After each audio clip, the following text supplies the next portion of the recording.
Images of Russian forces training with soldiers from Belarus, and a rare visit from President Vladimir Putin to Minsk on Monday evening to meet with President Alexander Lukashenko. Putin arrived with his defense and foreign ministers. Despite the close ties between the two leaders, they always meet in Moscow, raising speculation that the Russian leader wants to convince his counterpart to join a possible new ground offensive in Ukraine.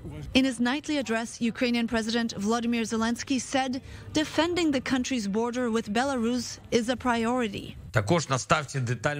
We are preparing for all possible defense scenarios, irrespective of any attempts by anyone to force Minsk's hand, as this would not help them anyway, no more than to all other sick ideas tried in this war against Ukraine and Ukrainians.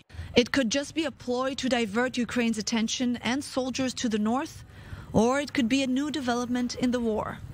The Belarusian leader is one of Putin's fiercest defenders in Europe and allowed Russian troops to launch the invasion of Ukraine from its territory. As Putin continues his attempt to deepen integration and cooperation with Belarus, he insisted he's not trying to absorb the country into Russia.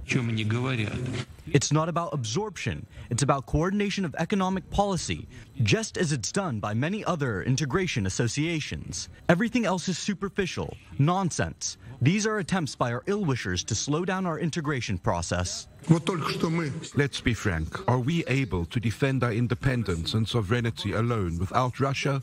We are not.